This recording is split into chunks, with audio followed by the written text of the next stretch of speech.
ribeye, fillet, and debone trout. I cut the head off and lay it flat. And take my fillet knife and go right down the backbone all the way to the tail.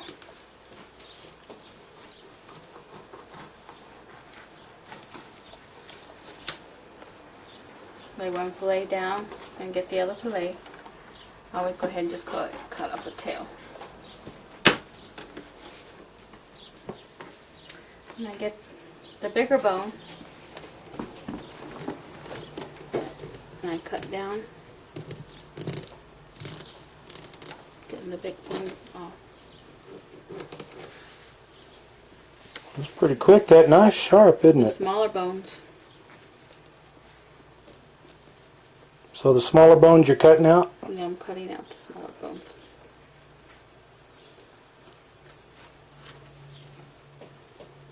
I also understand that sometimes, actually a lot of times, you like to go ahead and fillet fish when they're partially frozen. It's a lot easier. I don't lose so much meat off of the fish as much if they're partially frozen. What I'm doing here is just cutting away some of the backbone. Okay, cutting away some of the backbone, a little bit of that white membrane on the fish. Okay. And get the other fillet. Do the same.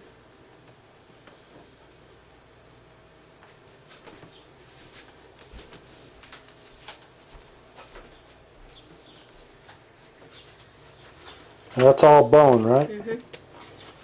Yeah, I know you don't want to get any bone stuck in your throat. Okay. 'Cause I know the way you do it, there are no bones, absolutely zilch. And then I grab my tweezers and I run my fingers through there and get the little tiny bones out.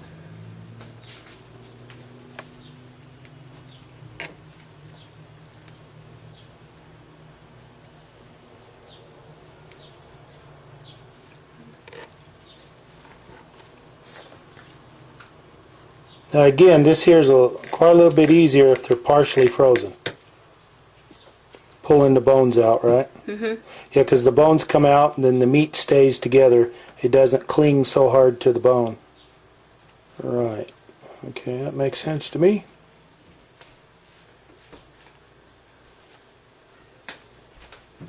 I just run my fingers down through there and well, it's not doing too bad.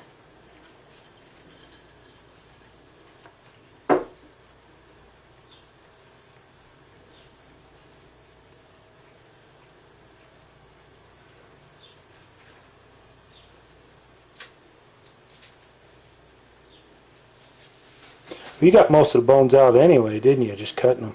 Mm-hmm. Just the real small, fine ones that.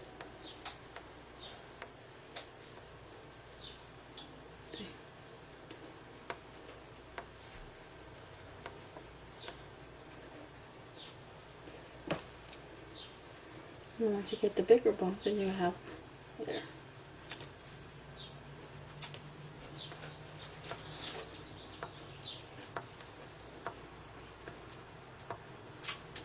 And you know, there's been times we've gone out to dinner and we'll watch people eat fish, and some of the fish that they order in, trout or bass, what have you, at the various different restaurants we've been to, I've noticed they do a lot of picking through that meat, make sure they don't get any bones.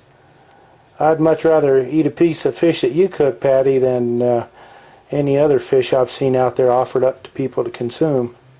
Because I know it's basically safe. There are no bones in it.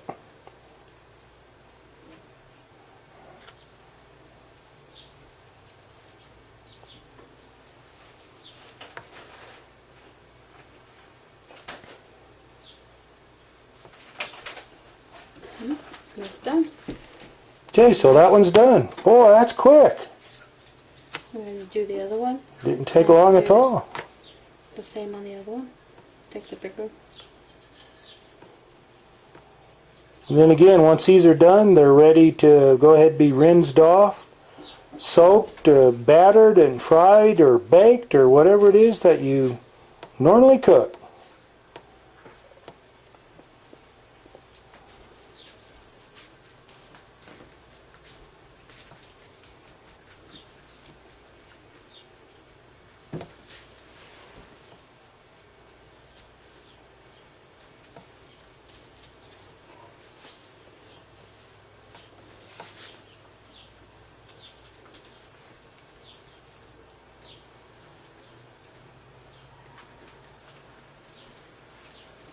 That is a big bone.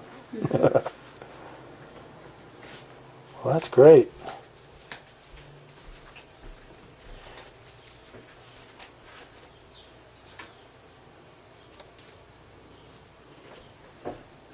So that's the secrets of the chefs. One by one. Just pull them out with a pair of tweezers. Obviously after you cut out most of them. So there you go. That's it all. Okay, then you just rinse them off, they're all ready to go. Alright. Well, that's how you do it, folks.